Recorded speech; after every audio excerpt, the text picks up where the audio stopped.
Hello students, आज हम chapter 18 मेरे बच्चे को पढ़ाइए के बैक एक्सरसाइज और क्वेश्चन आंसर करेंगे। लास्ट क्लास में हमने इस लेसन को रीड किया। इस लेसन में क्या था कि अब्राहम लिंकन ने अपने बच्चे के स्कूल के हेडमास्टर को पत्र लिखा था कि मेरे बच्चे के साथ कोई भेदभाव ना करे, ऐसा ना सोचे कि वो किसी राष्ट्रपति का बेटा है तो उससे कुछ अलग से बिहेव करे, जबकि उसे निर्भीक और साहसी बनाओ, उसको बाहरी दुनिया का भी ज्ञान कराओ और उसे ऐसा इंसान बनाओ जो एक अच्छा इंसान बन सके। उसे ऐसी शिक्षा दो जैसे वो एक अच्छा इंसान बन सके, सत्य और न्याय के लिए संघर्ष कर सके। ये सारा उन्होंने उस स्कूल के प्रधानाध्यापक को या हेडमास्टर को लिखा। अब हम नेक्स्ट इसकी बैक एक्सरसाइज और क्वेश्चन आंसर करते हैं। वर्ड मीनिंग आपने लिख ली होगी इसकी फेयर नोटबुक में। फर्स्ट क्वेश्चन है, यह पत्र किसने लिखा है? तो अभी किसने बताया, किसने लिखा है ये पत्र? अब्राहम लिंकन ने, जॉर्ज वाशिंगटन ने या गांधी जी ने? किसने लिखा है? अब्राहम लिंकन ने। पत्र किसके लिए लिखा गया है? लिखा किसने? अब्राहम लिंकन ने। और किसके लिए लिखा? किसको लिखा था? हेडमास्टर को। तो इसका आंसर क्या आएगा? हेडमास्टर के लिए। मेहनत का $1 मुफ्त के कितने डॉलरों से कीमती है? अब्राहम लिंकन ने जो पत्र लिखा तो उसमें बताया ना कि मेहनत का $1 मुफ्त के $5 से भी अधिक कीमती है। आग की तपिश ही लोहे को क्या बनाती है? सोना बनाती है, चांदी बनाती है, इस्पात बनाती है? इस्पात बनाती है। नेक्स्ट क्वेश्चन है हमारा फिलिप्स। फर्स्ट क्वेश्चन है हमारा, समाज में दुष्ट लोग हैं और डैश भी। भाई दुष्ट है तो दुष्ट का अपोजिट क्या होता है? सज्जन। कुछ दुष्ट है तो कुछ सज्जन भी है, तो इसमें फर्स्ट में क्या आएगा? सज्जन। नेक्स्ट है, यह सिखाने में डैश तो लगेगा ही। किसी भी चीज़ को सिखाने में क्या लगता है? समय। सुनी हुई बातों को डैश पर कसकर परखना सीखें। किस पर रखकर? कसौटी पर रखकर। कभी कभी आंखों से आंसू छलकना डैश की बात नहीं है। यानी कभी कभी अगर आंखों से आंसू आ जाए तो जरूर नहीं कि शर्म की बात हो। तो क्या आएगा? शर्म। उसमें डैश बनने का साहस हो। क्या बनने का? निर्भीक। निर्भीक क्या होता है? जो किसी से ना डरे। नेक्स्ट हमारे हैं प्रश्न उत्तर। पहले हम बैक एक्सरसाइज कर लेते हैं सारी, फिर हम क्वेश्चन आंसर करेंगे सारे। व्याकरण संबंधी है, देखो। निम्नलिखित शब्दों में एक प्रत्यय लगाकर विशेषण बनाइए। राजनीति, इसमें एक प्रत्यय जोड़ेंगे तो क्या बना? राजनीतिक। समाज, सामाजिक। सामाजिक तो नहीं बोलते, सामाजिक। धर्म, धार्मिक। अर्थ, आर्थिक। व्यापार, व्यापारिक। उद्योग, औद्योगिक। ये क्या बना हमारा? विशेषण शब्द बने हैं। किससे? इक प्रत्यय लगाने से। आगे देखिए, कुछ वर्ड दिए हैं जैसे समर्पित, निष्ठावान, कीमती। समर्पित क्या होता है? त्याग किया हुआ। और निष्ठावान जो किसी काम को पूरी दृढ़ता और ईमानदारी से करने वाला जो होता है उसको हम निष्ठावान कहते हैं।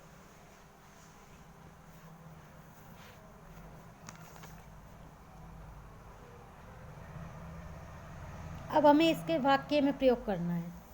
तो फर्स्ट है समर्पित। तो हम ये लिख सकते हैं कि भारतवासी हमेशा अपने देश के लिए समर्पित रहते हैं। या सैनिक अपनी मातृभूमि की रक्षा के लिए हमेशा समर्पित रहते हैं। निष्ठावान क्या होगा? निष्ठावान लोग ही समाज में सम्मान पाते हैं। फिर वो पूरी लगन से किसी काम को करेंगे तो सम्मान तो मिलेगा उन्हें। कीमती, बहुमूल्य, यानी हीरा कीमती वस्तु है ना, बहुत महंगा होता है डायमंड। इसकी जगह आप अपनी मर्जी से भी वाक्य बना सकते हैं। ये मैंने बता दिए हैं, ये आप अपनी मर्जी से कर सकते हैं ये वाक्य। अब हम निम्नलिखित प्रश्नों के उत्तर, मौखिक उत्तर लिखिए। मौखिक यानी ओरली, एक एक वर्ड में लिख देंगे कि पत्र किस तिथि को लिखा गया। तो इसमें डेट दे रखी है कि व्हाइट हाउस वाशिंगटन से लिखा गया था कितने तारीख को? 2 अप्रैल 1862 को। अब्राहम लिंकन अमेरिका के कौन से राष्ट्रपति थे? कौन से थे? 16वें। ये लेसन स्टार्ट करने से पहले आपको बताया था। लोहा इस्पात कैसे बनता है? आग की तपिश से, यानी जब उसको आग में तपाया जाता है, गर्म किया जाता है बहुत ज़्यादा, तो उससे लोहा क्या बन जाता है? इस्पात बन जाता है।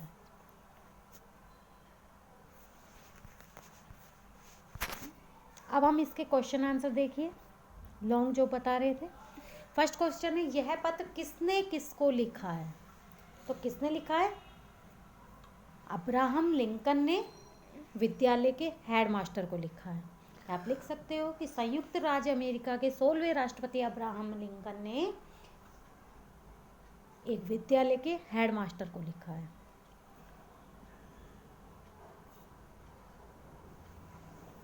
लिंकन अपने बेटे को लोगों के विषय में क्या सिखाना चाहते हैं?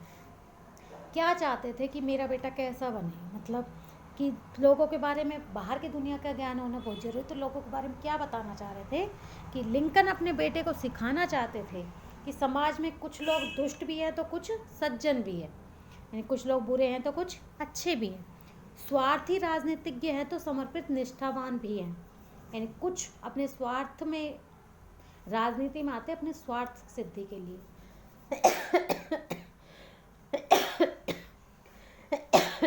सॉरी, कि अपना राजनीति में आने के बाद अपने स्वार्थ की पूर्ति करते हैं। लेकिन कुछ ऐसे नेता भी होते हैं जो अपने देश के लिए समर्पित होते, पूरी निष्ठा और लगन से अपने कार्य को अंजाम देते हैं। तो कुछ मित्र है तो कुछ शत्रु भी है। ये तो पॉसिबिलिटी है ना कि कुछ लोग शत्रु होंगे तो कुछ मित्र भी होंगे। ज़रूरी नहीं सबकी नज़र में हम सब अच्छे हों। किसी की नज़र में हम अच्छे हैं तो किसी के लिए बुरे भी हो सकते हैं, और किसी के लिए बुरे हैं तो कुछ अच्छे भी हैं किसी के लिए। तो ज़रूरी नहीं सभी हमारे मित्र हो या सभी हमारे शत्रु हो। तो ये सब चीज़ें लिंकन अपने बेटे को सिखाना चाहते थे। नेक्स्ट है क्वेश्चन नंबर 3, कौन सा $1 $5 से भी अधिक कीमती है? तो क्या कहा था लिंकन ने उस लेटर में कि अपनी मेहनत से कमाया हुआ $1 भी मुफ्त के $5 से भी अधिक कीमती है। अगर आपने अपनी मेहनत से, लगन से, परिश्रम से $1 भी कमाया, ₹1 भी कमाया, तो वो आपके $5 से भी कीमती है। अगर आपको फ्री में कहीं से ₹5 मिलते हैं और आपने अपनी मेहनत से ₹1 कमाया, वो ज़्यादा कीमती है, क्योंकि वो आपने अपनी मेहनत से कमाया, उसमें अलग ही सुकून मिलता है। नेक्स्ट क्वेश्चन नंबर 4, लिंकन के अनुसार क्या शर्म की बात थी? शर्म की क्या बात थी?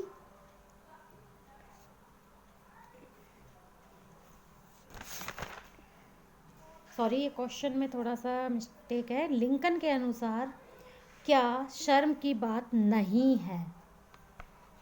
यहाँ पर बात के बाद आएगा, यहाँ पर नहीं। लिंकन के अनुसार क्या शर्म की बात नहीं है? लिंकन के अनुसार कभी कभी आंखों से आंसू छलकना भी शर्म की बात नहीं है, कि अगर हमारी आंखों से आंसू आ जाए तो हमारे लिए शर्म की बात नहीं है। लेकिन अगर हम कोई गलत काम करते तो वो हमारे लिए शर्म की बात है। नेक्स्ट देखिए, जो 1 वर्ड क्वेश्चन मैंने अभी आपको कराए थे वो है, और एक ये क्वेश्चन लास्ट क्वेश्चन है, क्वेश्चन नंबर 5, कब लड़ना उचित है? यानी कब लड़ना चाहिए हमें, कब वो हमारा लड़ना उचित माना जाता है, सही माना जाता है। विरोधों के बावजूद यदि यह पता चले कि इसका उद्देश्य सही है तो उसके लिए जी जान से लड़ना चाहिए। जब हमें हमारा लाख विरोध हो रहा हो हर तरफ से, लेकिन हमें ये पता है कि हमारा उद्देश्य, हमारा लक्ष्य सही है एकदम, तो हमें अपने विरोधों से नहीं घबराना चाहिए, बल्कि उसका डटकर मुकाबला करना चाहिए। पत्र किस तिथि को लिखा गया, ये भी बताया कि 2 अप्रैल 1862 को लिखा गया था। अब्राहम लिंकन अमेरिका के कौन से राष्ट्रपति थे, 16वें राष्ट्रपति थे। लोहा इस्पात कैसे बनता है, आग की तपिश से, यानी कि जब आग में लोहे को गर्म किया जाता है तो उसकी तपिश से लोहा क्या बन जाता है, इस्पात बन जाता है। ये हमारे लेसन 18 के क्वेश्चन आंसर बैक एक्सरसाइज थी। तो क्वेश्चन आंसर आप अपनी फेयर नोटबुक में लिखेंगे और बैक एक्सरसाइज आप अपनी बुक में फिल करेंगे। और आपका ये जो अभ्यास कार्य है, देखिए जैसे लेखन कार्य दे रखा है कि 2 दिन के अवकाश के लिए अपने प्रधानाध्यापक को एक प्रार्थना पत्र अपनी अभ्यास पुस्तिका में लिखिए। तो आपको अगर कहीं जाना है, मान लो अर्जेंट पीस ऑफ वर्क लिखते हो ना आप, तो वो लिख सकते हो आप, ये आपको आता है, फर्स्ट क्लास से पढ़ रहे हैं आप इस चीज़ को। और फिर परियोजना कार्य में जैसे हमारे देश के प्रथम प्रधानमंत्री पंडित जवाहरलाल नेहरू के पत्र बहुत प्रसिद्ध है। ये पत्र आपने इंग्लिश में भी पढ़ा है, जवाहरलाल नेहरू का लेसन पढ़ा है ना, इंग्लिश में लेसन पढ़ा है आपने, चैप्टर 4, उसमें जवाहरलाल नेहरू का है। तो उसमें आप देख सकते हैं उनके किन्हीं 5 पत्रों का संकलन कीजिए। तो ऐसे ही उनके कोई 5 पत्रों का संकलन करना है, इकट्ठा करना है उनको। तो ये एक्टिविटी वर्क है एक तरह से, तो आप कर सकते हैं। फिर पत्र विचारों के अभिव्यक्ति के प्रमुख साधन एवं लिखने की एक कला है। ये तो आपको भी पता है कि हम पहले पत्र लिखे जाते थे तो उसमें हम अपने विचारों की अभिव्यक्ति करते थे, हमारे मन में जो विचार आते थे उसको लिखने की एक कला थी, तो उसको किस तरह से हम उसमें लिखें। औपचारिक तथा अनौपचारिक पत्रों के लेखन का अभ्यास कीजिए। एक फॉर्मल होता है लेटर, एक इनफॉर्मल होता है, और अपने अध्यापक को दिखाइए। यानी कि फॉर्मल और अनफॉर्मल, यानी औपचारिक और अनौपचारिक 2 तरह के पत्र होते हैं। एक आप लिखते हो किसी भी विभाग में, जैसे आप हेडमास्टर वगैरह को लिख रहे हो, प्रिंसिपल को आपके अकॉर्डिंग बता रही हूँ मैं, जल विभाग में, विद्युत विभाग में कोई कंप्लेंट के लिए। एक आप अपने रिश्तेदारों को, किसी भी रिलेटिव को लिखते हो। दोनों पत्रों में अंतर होता है, एक औपचारिक होता है, एक अनौपचारिक होता है। तो ये सब का आप अभ्यास कर सकते हो, जिससे कि आपकी राइटिंग भी, लिखने, अपने विचारों को आप जो लिखने की प्रैक्टिस आपकी वो भी सुधर सकती है इससे। जितना ज़्यादा लिखोगे आपको ये भी पता लगेगा कि हम अपने शब्दों को किस तरह व्यक्त कर सकते हैं, कैसे लिख सकते हैं सही। तो ये को आपको करना चाहिए एक्टिविटी, इस तरह की कुछ सीखने को मिलता है इससे। तो ये आप कर सकते हैं अपनी रफ नोटबुक में। ओके। और आपको वर्ड मीनिंग और फिर ये क्वेश्चन आंसर फेयर नोटबुक में लिखना है। बैक एक्सरसाइज आपको पेन से अपनी बुक में फिल करना है। Okay students, this lesson is complete now. Next class में हम नेक्स्ट एंड लास्ट चैप्टर 19 मेरा बचपन रीड करेंगे, जो कि एक कविता है। किसने लिखी है? सुभद्रा कुमारी चौहान ने। उन्होंने और भी अनेक कविताएं लिखी हैं, उनके बारे में आप थोड़ा सोचकर बताएं कि और कौन कौन सी कविताएं उन्होंने लिखी हैं। Okay students, thank you.